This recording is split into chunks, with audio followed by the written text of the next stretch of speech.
Hello, welcome to Beastmasters Club. Good job, honey. Beastmasters Club, experiencing the world's finest whiskey, one bottle at a time.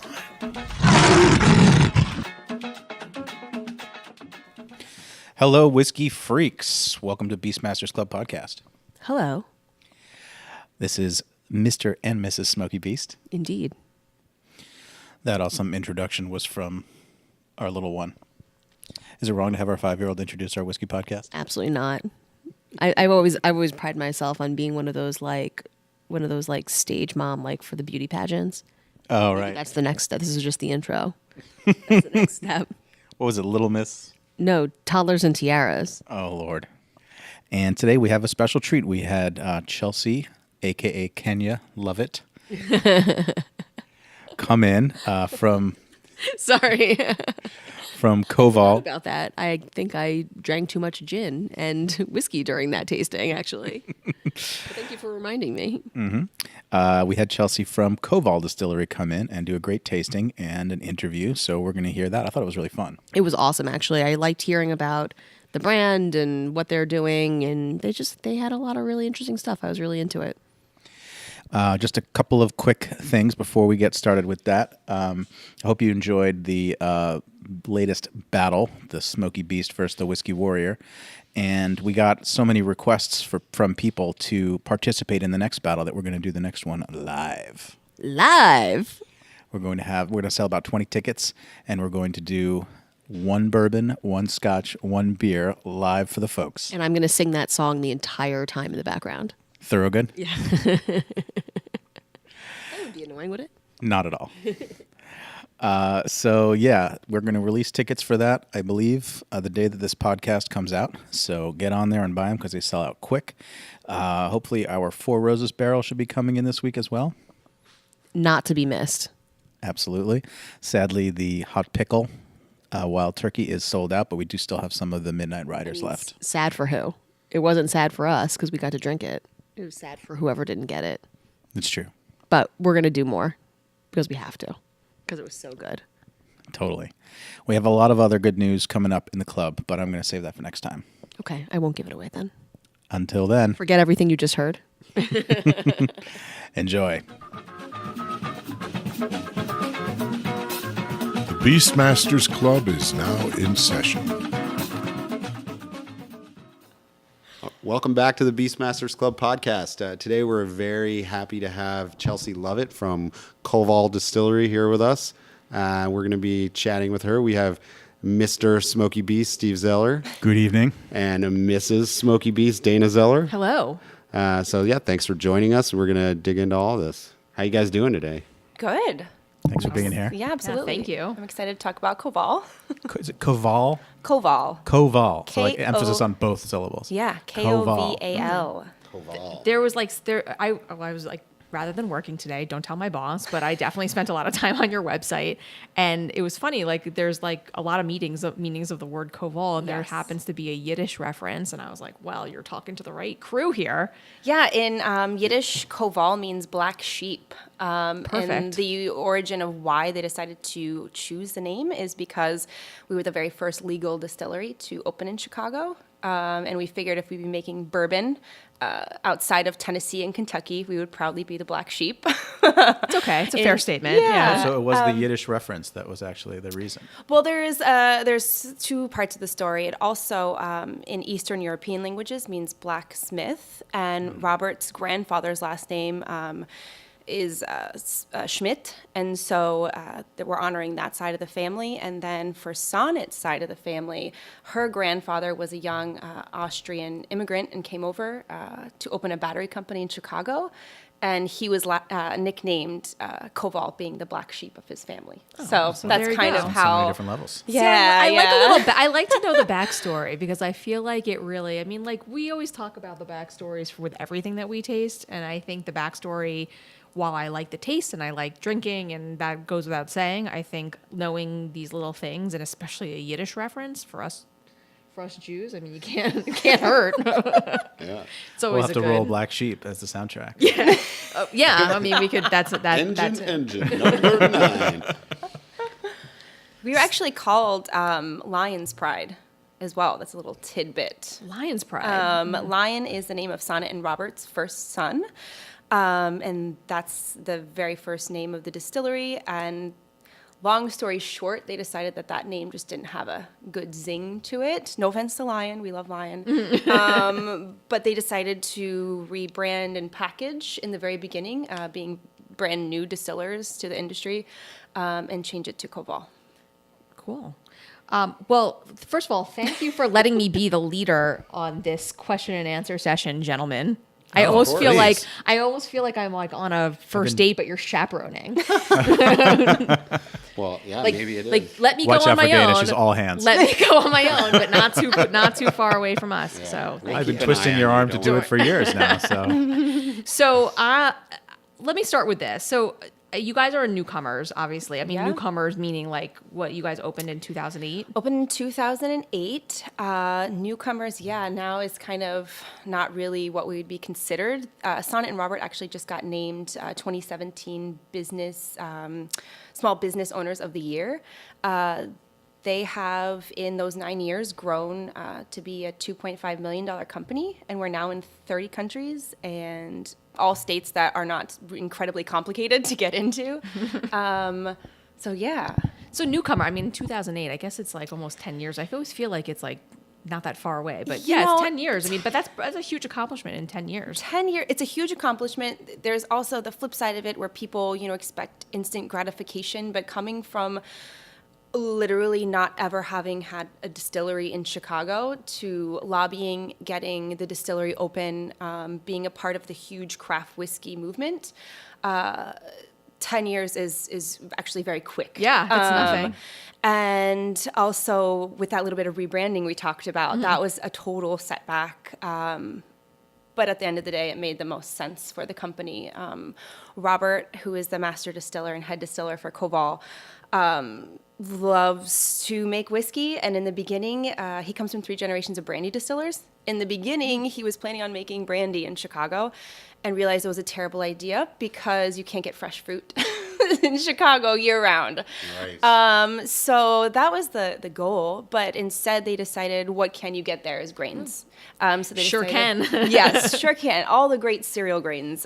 So he decided to start out with these whiskeys and making the White Dog version of about 5 different whiskeys, like Spelt and Millet, which is really unique, and Oat. Also offering them up as toasted versions as well as char-3 versions. Well, that's like, so you've poured out a bunch of different Koval whiskeys for us Yeah. here today, and like maybe we should start in on some of these as we talk about the company. I'd love to just start tasting. Absolutely, let's I already dive in. started, So you already started? Yeah, what's this I don't first blame one? you. What's the first one we have Yes. here? So, like I was saying, going from all of those different kinds, they decided to kind of streamline the portfolio into some awesome spirits. The very first one that I poured out is our 100% millet. All the whiskeys that you're going to be tasting are aged exactly the same and distilled exactly the same. They're aged 2 to 4 years in a custom 30-gallon char-3, which is that standard American bourbon char barrel. So the alligator char. What is different is that we are using that 30-gallon as opposed to the 52. We're also the very first distillery in the world distilling this grain millet as a whiskey. So it's really, really unique. Keeping with being the black sheep, we wanted to make really unique products, be niche. We're milling, mashing, distilling, doing everything on site. And that's really important to Sonnet and Robert as far as the products that they're producing. So this is 100% millet. 100% millet. There's nothing like that in the world. what does millet look like before you mill it? Yeah, millet is a really, really. There you go. How could I resist? You're Come like on. you're like the embarrassing dad who's like making am. comments Not like- behind me in the But it movie. was good. It was good. It looks very similar to, say, a quinoa, actually. It's the okay. color of corn, but really, really tiny bead. it is found in American birdseed. Unfortunately, in the States, we're using it as birdseed, or we're using it to revitalize big cash crops. And Sonnet and Robert, being international travelers, as well as Robert being from Austria, they wanted to offer up something to the States, as well as their international consumers. Just doing something different. It's Nepal's spirit of choice, not the whiskey, but millet as a Millet's beer. their grain. Yeah. They brew it into a beer. Yeah. It's really so the nose and the taste are both really clean. Very, That's very the clean. my first thought about it, Yeah, and it's crisp. it's just it's really crisp, really clean, and it's sweet. It's definitely on the sweet side. I think millet, once it's distilled, has a nice vanilla note to it for sure. The cleanness comes to what we had talked about a little bit prior to the podcast of the heart cut, which comes from Robert's background of distilling brandies. When you make brandy, you only use the heart cut. Otherwise, you would muddy the fruit flavors with that tail end of the distillate. He decided to take that process that he grew up with and knew and trusted and used it with these grains, which is a very unique way of distilling for American whiskeys. And so the heart cut is really basically like you're taking kind of the middle of the distillate, right? Yep. I mean, the heart center, of it. Yeah. absolutely. Yeah. So it's the head, the heart, and the tail. The heads you get rid of. It's like rubbing alcohol. The tails, many distillers use. It adds heat to the back end. In addition to that proofing, but adds a little bite to the back end. But we decided to not use that. You usually pull off 70% of the heart cut. That's the traditional amount. We're actually narrowing it down to 60%. So it's a really, really clean, specific portion. Robert consults for the Kothe manufacturing company, which is a still making company in Germany. And we were the very first first distillery to have these kind of stills in the States. And they allow us to sit back and relax. I wish I could say it was that easy, but we're able to use data sensors and controls to make sure that we're pulling off that center heart cut portion. Yeah, this is nice. I mean, this is like great. I mean, especially on a beautiful day, summer day like this. It's a really delicious, very little sweet on the sweet side. No burn for me. Like I'm not getting any very burn. smooth. Very Like, smooth. yeah. Yeah. Like I mean, not just smooth. Like It no has- burn. It like has like very an interesting, like it's got a lot of graininess on the nose, like grain and vanilla. But like on the palate, it doesn't really have that chewy graininess that you see in some of these, like, less aged spirits. But Yeah. For me, it's like it's got, how like no matter what kind of what flavor taffy you have, it all has that same taffy taste. Like that, it has Sweet, that yeah. taffiness to Yeah, it, yeah. like creamy, kind of like sweet, right, like creamy. a saltwater taffy-ish. Yeah, like whatever the base is before they put in all the strawberries or Right, limes. like a or now whatever. and later without flavor. Yeah. Like I mean, kinda- I wouldn't put it that way. Not that Yeah. not that I'm saying this doesn't have flavor, but it just has that creamy taffy Creamy, quality to it. Yeah. I mean, I'll speak for both of you, but we like our booze pretty neat. Yeah, I mean, we don't absolutely. really mix it, but I can imagine this would be great in a cocktail. These are all fantastic sipping whiskeys. The whole purpose of using that heart cut was to have a really clean, bright approach to whiskey and what American whiskey could be. These are 80 proof, so they're not going to beat you over the head. So yeah, they're fantastic in cocktails, but also really good light. Yeah, they could stand on their own for sure. Absolutely. Yeah. Do you guys put out really any cool. like barrel strength stuff or We other, do. like heavier? Yeah. Yeah, we have an exclusive wheat whiskey that we produce only in Chicago. That's 80 proof, but for all of our whiskeys, we offer an overproof 94 or 110, which is basically our cask 110, strength. Yeah, Yeah. 110's close. I was secretly hoping you'd bring one of everything. I'm not gonna lie. We may have to go to the hospital after that. Right. But I'd be willing to take the chance. But when we come to Chicago, Yeah. we're totally coming and we're gonna taste all of it. Just so you know, in case you were wondering. Yeah, like we I've been to Chicago a few times, and I always say like I want to go to Chicago with somebody who knows the city well, because every time I go there, people are like, "You're gonna love Chicago," and I go there, and not that I don't like it, but I just am like, I don't feel like I'm getting to the heart of the matter here, right? And as like lifelong New Yorkers, Steve and I have been in Chicago together a couple of times, and we're missing something. We're failing to get Well, you like missed the the full whiskey at Chicago. least. We had that one cool experience where we went to that kind of Burning Man commune industrial place. Yeah, Lollapalooza? No, it was Oh. like This it was was in just a- Chicago. It was just like a house full of artists Random that's that cool. had connection. taken over a Yeah. big industrial space and That was turned cool. it into some kind. It was like some kind of artsy commune where they had That like. could have Sounds been very anywhere. Brooklyn. Like, it wasn't Chicago. It was very It no. wasn't because it was Chicago, right? Like that was just like a random connection. Well, they would be happy to take you around in Chicago. That I know. Yeah, I would love to. You were talking about the creamy sweetness, brightness of the first one. I think the next one, 100% oat, is going to take creaminess to the next level. I was really curious about the oat. Yep, Like, this is 100% oat. Again, aged 2 to 4 years in that 30-gallon barrel. 60% of the heart cut. Everything is organic, and everything is also certified OU kosher, which is Heyo. I mean, you knew your audience because we're so religious. Oh yeah. The Yiddish, the kosher, it's good. Just bring out the bacon wrapped lobster tails and we'll down. This is cool. I mean, this is Whoa, that's funky. it has like a really earthy nose to it. This is really interesting. There's nice, I get a baking spices more to this one than I did, say, the millet. I think there's more cinnamon. The millet gives off more of that vanilla to me. Yeah, it has a little bit more burn, Yeah. a little bit more spice. And Really yet the heat is, it's the only variable. This is why I like walking through the portfolio this way, is the variable is just the grain. So that's the only thing that's changing, really, the Same age, complexity. same proof, same age, still. same proof, same still. Yeah, we're using a hybrid pot still. Trying like to come up with like a word to describe the It's like an nose. explosive but it's got floral yeah, nose. It's interesting. It's like nothing I've ever quite. So smelled. so you said, I mean, in terms of distillers in the U.S., I mean, is anybody else doing anything with millet or oat? Oat, you're starting to see pop up in mash bills for sure. Millet in the States, not that I know of. Is there another distiller playing with the grain? yeah. It's coming around in Japan, in Asia, starting to pop up in whiskeys there. But that I know of in the States, no. Certainly not 100%. Certainly not 100%. Absolutely not.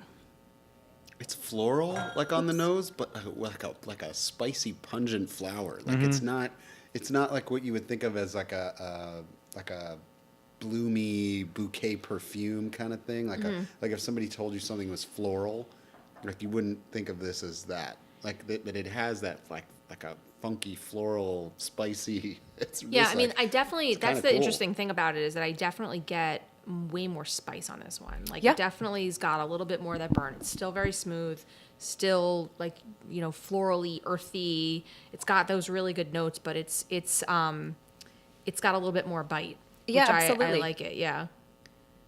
It's really It's like interesting. walking. It's like not But- like smelling one flower. It's like walking in to like a flower store after they've like opened up the whole thing. It's like Yeah. all the flowers at once or yeah, something. flower bomb. But it's nice and creamy, yeah? You still get The that nice, mouthfeel yeah. is really nice and viscous and creamy. Like it definitely has a thing. Like it's very like slippery. Yeah. I like that. And still clean and bright. Very bright. Yeah. So I think let's taste the rye because this is one I think Yeah. you know we do a lot of rye. In general, I mean we all love rye. So tell us a little bit about what this is and you know what you guys are doing with the rye because you know I know you see our collection up here. Yeah, we've quite a bit. totally. Yeah. This is a really, really unique American rye. Most American drinkers started off drinking rye, which by law only has to be 51%. And so they're used to it being very hot. A big punch of flavor. This is the cleanest, brightest take on what rye can be by using that heart cut. Really light butterscotch notes. Really, really clean. The mouthfeel on this one in particular is like velvet to me. What's It's the- so 80 proof. What's the mash bill on this? 100% rye. 100% 100% rye. rye. Yep, absolutely. We're also not malting any of our grains with the exception of the malted barley because you have to malt the barley.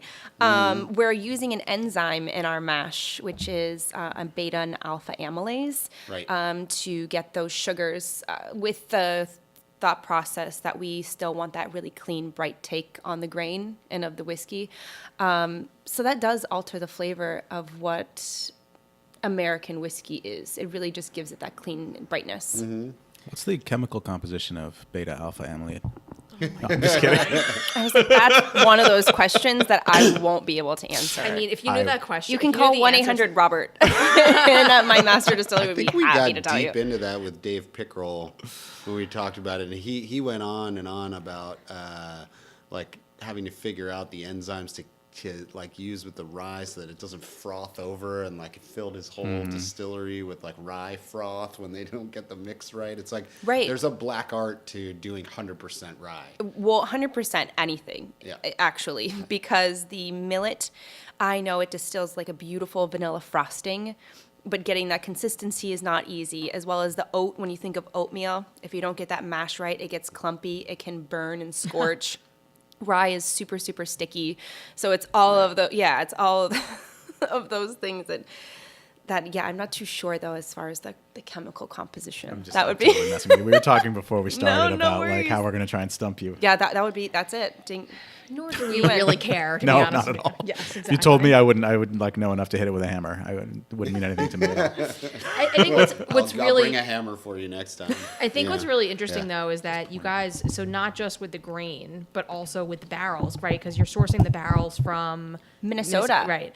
So, so all of this stuff is being sourced from, sourced relatively locally. Yep. So, like in the Midwest. Yeah. What kind of impact have you guys had on kind of the economy there? Or, I mean, is there like, I know there's been a lot of kind of recognition in terms of you guys supporting the local economy and like the local farmers. I mean, Yeah, talk a little bit absolutely. about that. We are involved with MUSA, which is the USDA organic seal of approval for the Midwest.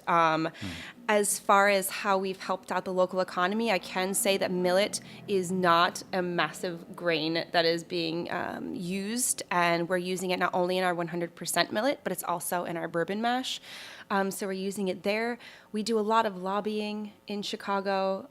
We've definitely helped the economy by opening up our distillery and paving the way for tons of other distillers in the area, like Few and Journeyman are actually our students, and we're very proud to have worked with them. Robert, using those Kothe stills, has taught tons of other distillers around the world of how to use them, and that's a huge part of what Koval is. It's about education as well as making really yummy booze. So Yeah, Few uses that's good those news for us. same Austrian model stills. I'm pretty positive that they're using Kothe stills as well. I definitely know that they were our students, so Cool. not to say everything they know is from Robert, but They're on our list, right? but We'll ask they're them. but Yeah, they're, they're on our an list. They're coming. awesome local Chicago distillery Yeah, as they're well. cool too, Yeah. Is the organic focus is it more based on the type of farmers that are the type of crops that you're seeking out, or how is the organic, like, I mean, was it kind of the mission of the label first and foremost that we are going to be an organic brand? Yes, Sonnet and Robert, as well as all of their family, are very concerned about the environment and concerned about what they're ingesting and how they can help the local environment. And they just saw this niche for that in Chicago. That's what people are looking for, just like craft beers. People want to know what they're drinking and eating. So yeah, that's why they decided to I think use- it's a really cool story. I mean, it's just interesting to hear, we drink a lot of stuff, and I say stuff, like we drink everything. But in general, I think, we drink a lot of old stuff. Sometimes we know where it comes from, sometimes we don't. Not everybody has, and listen, no offense to everybody, you don't need to have a mission for us to drink your alcohol, but it's kind of nice. It's kind of a cool idea that, you have this mission and this stuff is good. you Yeah, know? the whole mission really is the grain to bottle experience. It was very important for us to go out to the farmers, meet them, help them use their products that are organic, mill, mash, ferment, distill, and bottle all on site so that our consumers actually know what they're drinking. That's being certified kosher and organic was very important to Sonnet and Robert.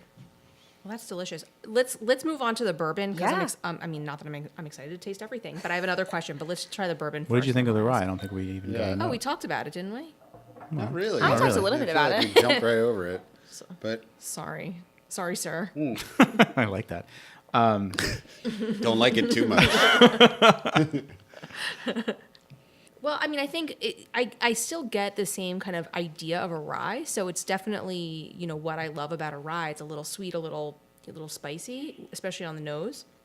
But it's smooth again. I mean, it's got that smoothness. It doesn't have like a real big burn at the back of your throat. It's like very a little sweet, but like really you still get that spice without that kind of like bite at the back. It's mellow, like it has a very like very rye character, a lot of rye characteristics on the nose, but on the palate, it's like sweeter. Has a little caramel to it, which is something like caramel apple-y kind of thing. Yeah, for which sure. which Spiced I wasn't apple. really expecting necessarily, and like a little almost like some bourbony flavors in there. It's really nice, easy sipper for sure. Yeah.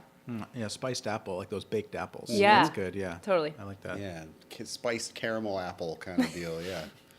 Bourbon. So yeah, this is our bourbon.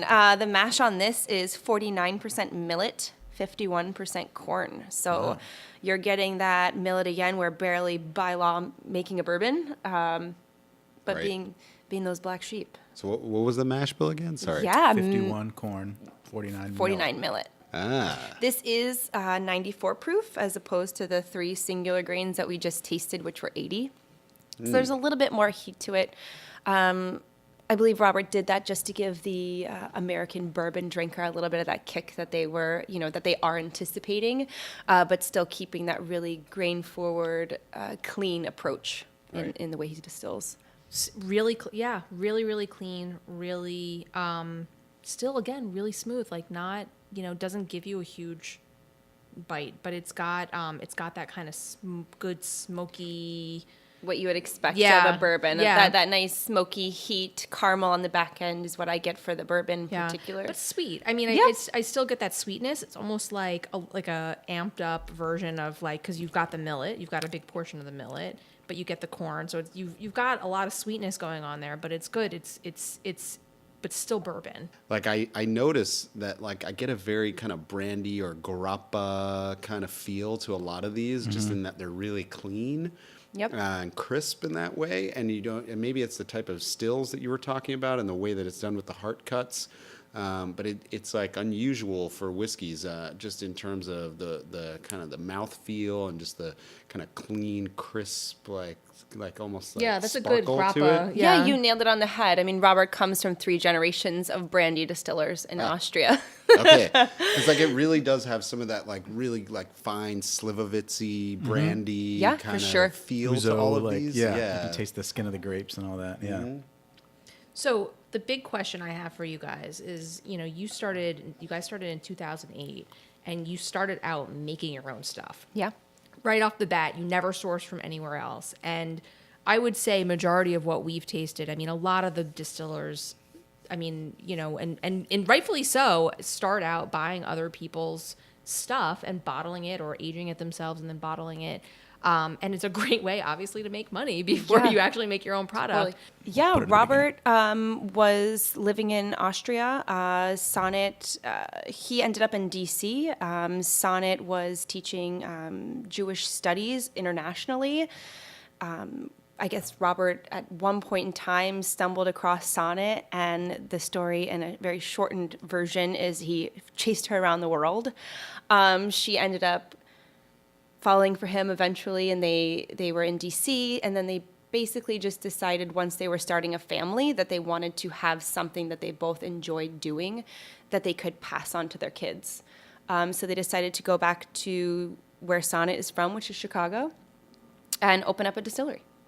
That's really how it all started. And so they both run the company? Now they both run the company.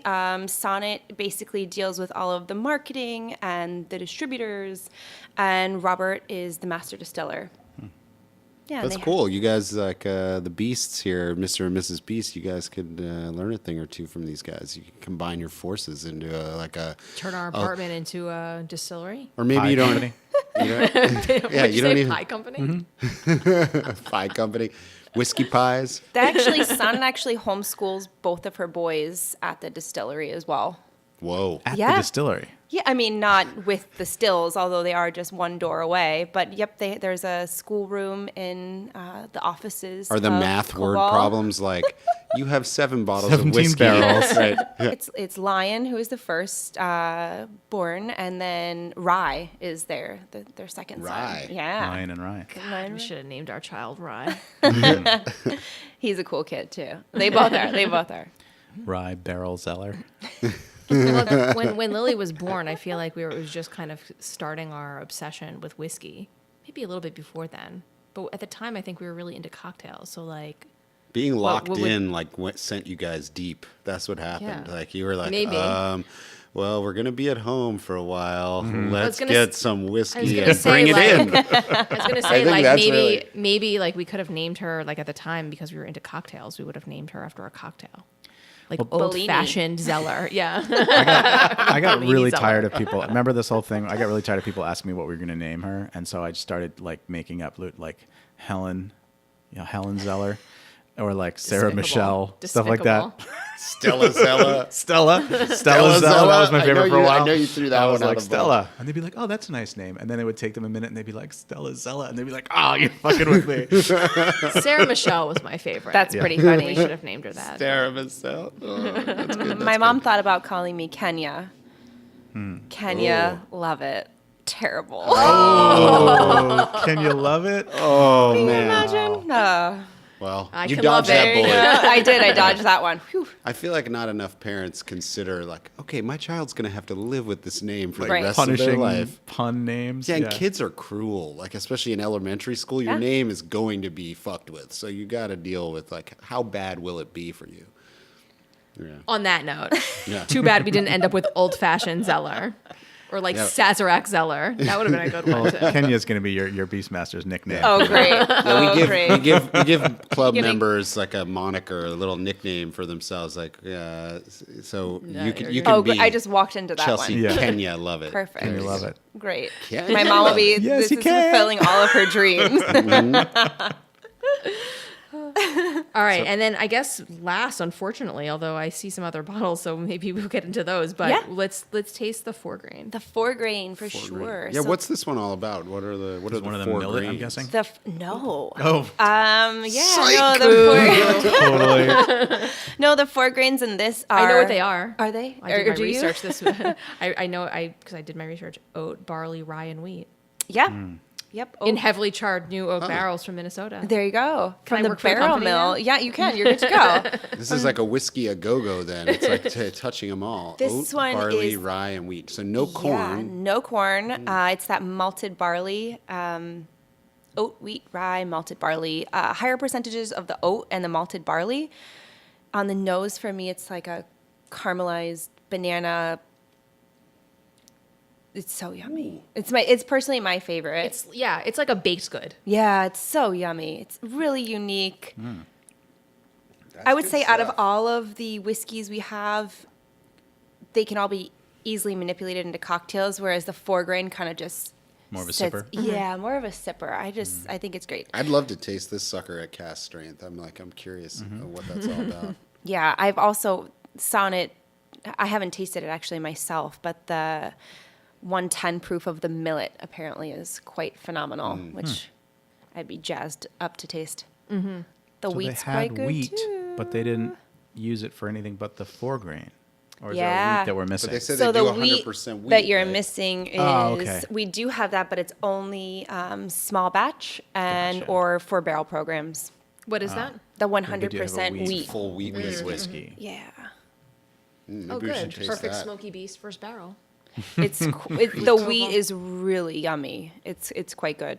But this one is just like really unusual and like intriguing for me. Like I've never had any whiskey that's quite like this. That's for sure. And like the grain combo is pretty cool. No corn. Like it's like a scotchy rye with millet. Like Yeah, we're it's currently funky. it's runner up for micro whiskey of the year with Jim Murray Whiskey Bible for the 4-grain. And then the bourbon and rye are also heavily awarded. The bourbon was International Best Whiskey as well as Best Bourbon.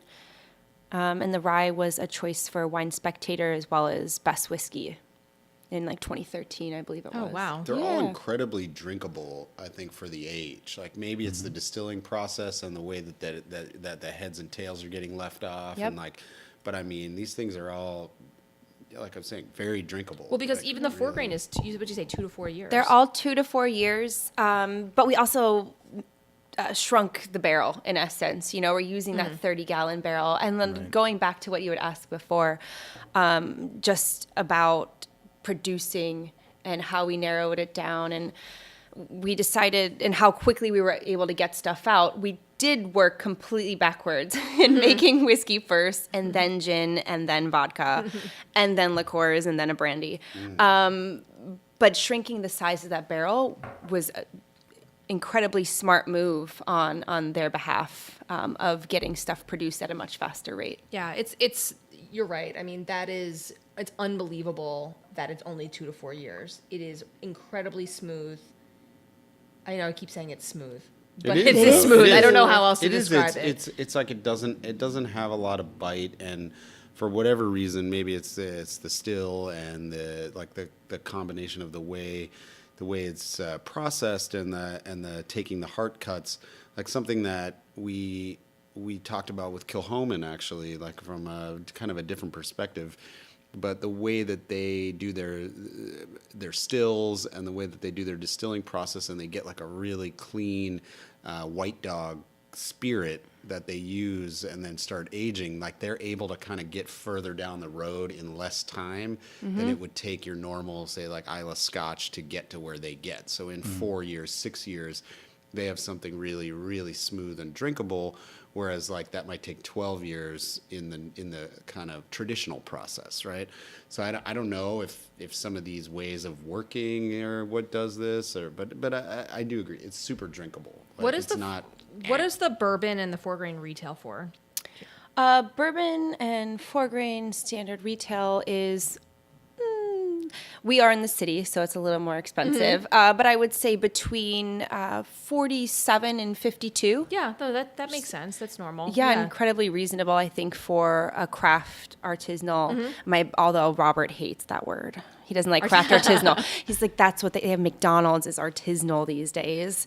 They have their Yeah. fries, you know. But anyway, some of those words get overused, like they get artisanal, bespoke, you know. blah, blah, blah. But being what they are, a mom and pop distillery, I think that it's an incredibly great price. Yeah, it is a really good price. I mean, they're all really, really unique. And I don't know what I was expecting, but I was definitely expecting something different and interesting. They are all very, very different and interesting, but great.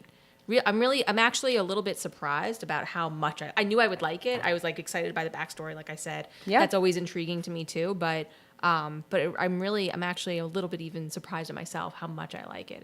It's really interesting. And I like what you guys are doing. Thank you. I always like a good positive message, For sure. Yeah.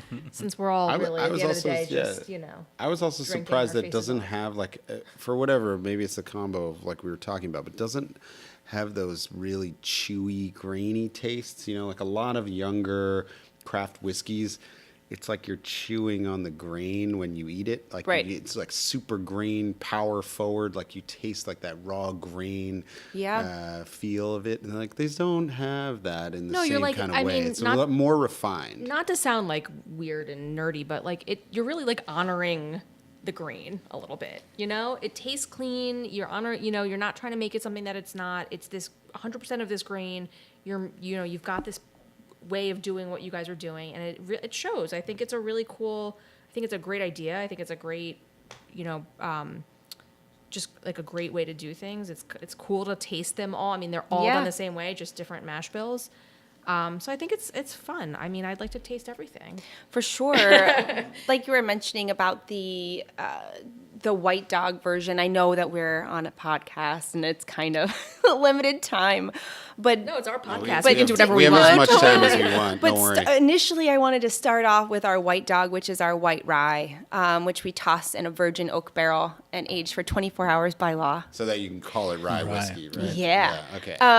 It's also the base of our liqueurs and our gins. And And like you were mentioning, just knowing what that first process is of that white dog, it really does give that nice, clean mouthfeel. I think that tasting or smelling that glasses. will help you understand what the base of all of our products are. Yep, there's a little, it's unaged, but Yeah, no, I love it. It's not offensive at all. A lot of white dogs. I was just in Tennessee. I love Tennessee whiskey. It's its own thing.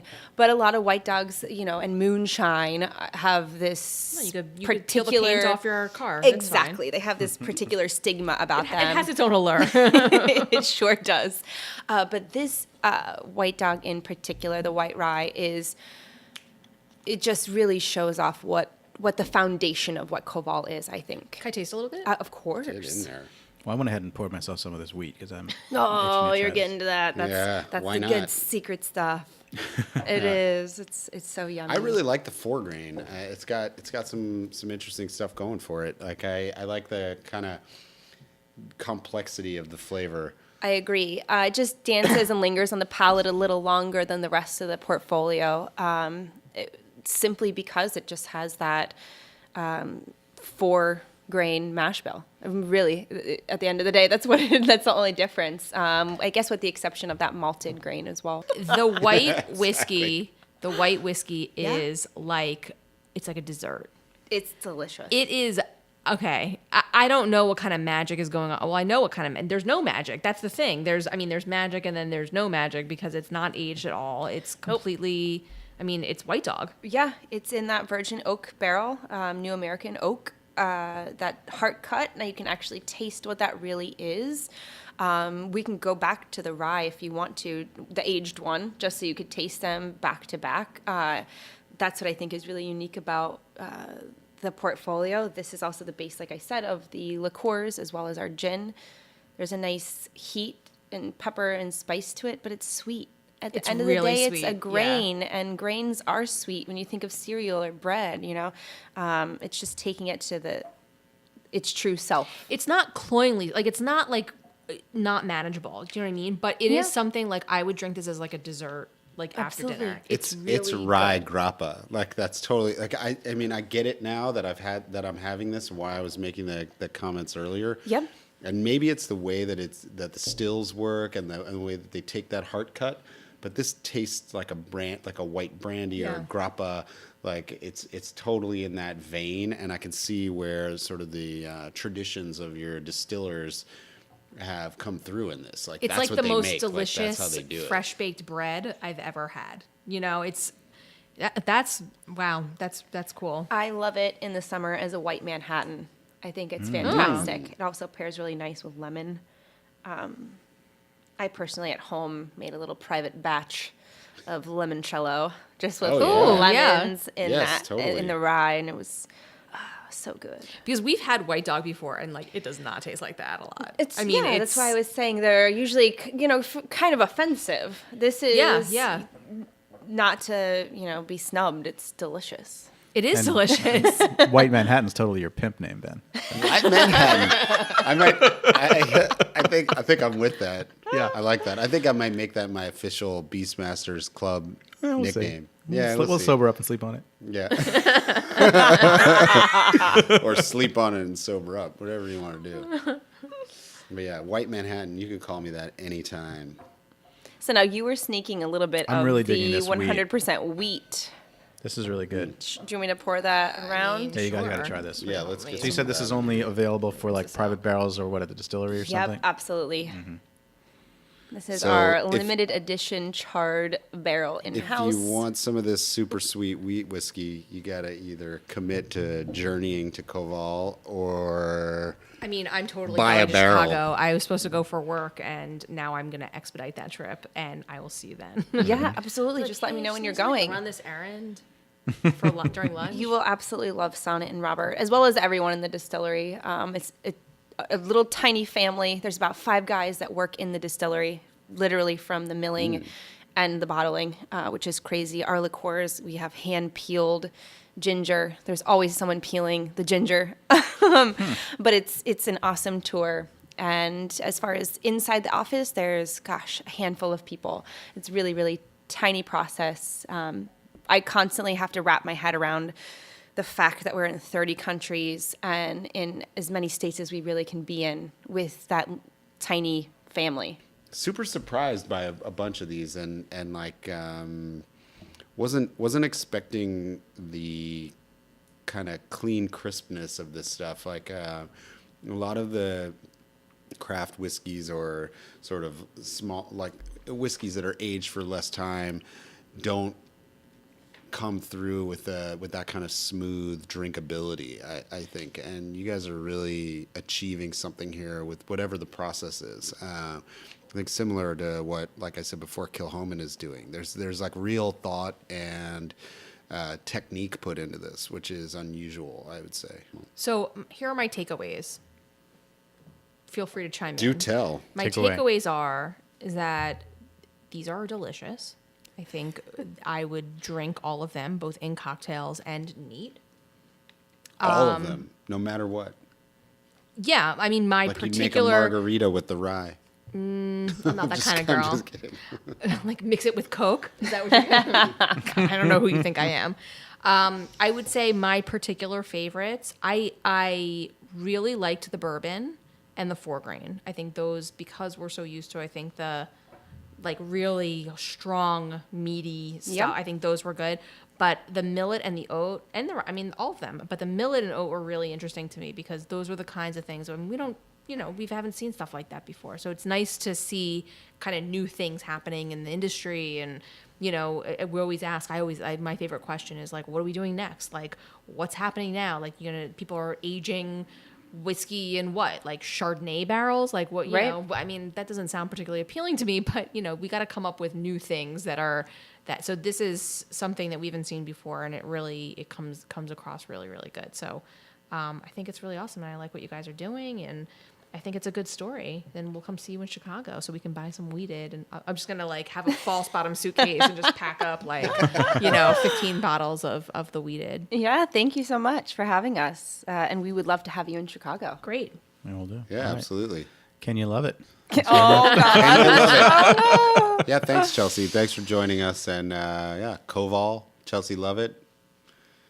Thanks, everyone, for listening. Cheers. Buy some Koval.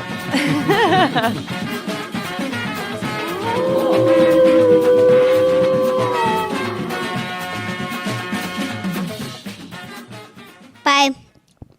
Thank you for listening to Beast Smashers Cub.